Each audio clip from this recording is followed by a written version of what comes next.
ایکس وای هستم. به این ویدیو خوش اومدید بچه. تو این ویدیو قرارتون آموزش یه در مخفی رو بهتون بدم که مثلا رفقاتون اگه اومدن نتونن وسایلتون رو پیدا کنید، مثل دایمه، ندرایت یا امرالد. حتما این ویدیو رو لایک کنید بچه، کامنت بذارین، کانال هم دنبال کنین. بریم سراغ ویدیو بچه. حالا اول چیزی که شما میبینید یه دیوار کابلستونیه که اونو بعدم بهتون آخر ویدیو بهتون نشون میدم چیه پشتش. بچه بیاین یه پلتفرم کفی، البته شما بیس دارید دیگه، من حالا بیس ندارم، یه پلتفرم کفی میذارم اینجوری.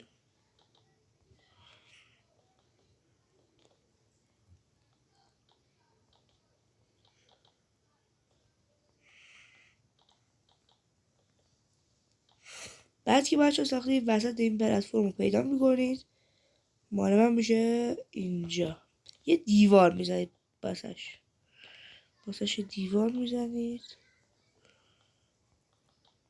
یه دیوار خیلی خوشگل.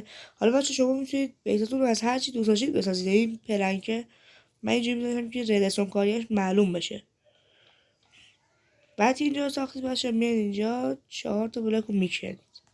بعد میاد اینجا یه دونه استیکی بیسون، یعنی این ور درتون اینجا یه استیکی بیسون، یه دونه اینجا نه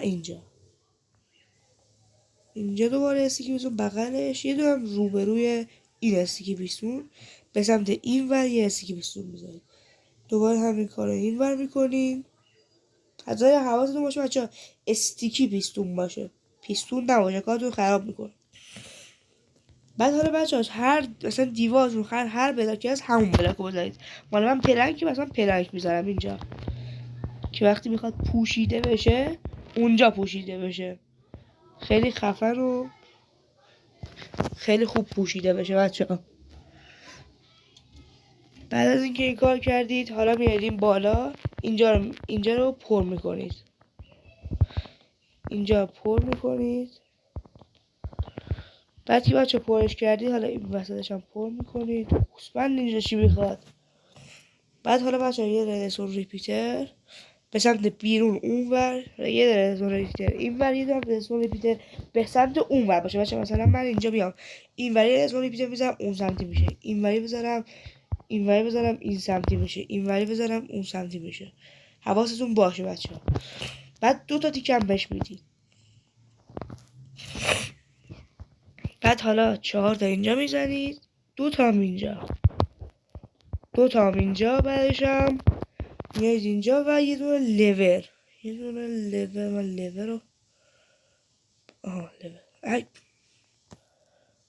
بابا یه دونه هم لور میذارید اینجا و درتون باز و بسته میشه به این شکل درشون باز و بسته میشه. بعد حالا من بچه اومدم یه حرکتی زدم اینجا، یه خونه ساختم، یعنی همونو ساختم. اومدم چیکار کردم، اومدم زیر این کالترونه لورم رو گذاشتم. شاید اول فکر کنم که لور کجاست، ولی زیر کالترونه، چون اینجوری شما میتونید یه جای مخفی درست کنید، یعنی هیچ کدوم از رفیقاتون نمیتونن ببینن که اینجا یه جای مخفی است. تو داخلش مثلا دایمنداتون رو نگه داشتین، ندرایتتون رو نگه داشتین، میتونید مثلا هر چی نگه دارید، آرمون ندرایت یا هر چی. خب بچه این ویدیو هم تموم شد. تا ویدیوهای خفن دیگه فعلا خدا نگهدار.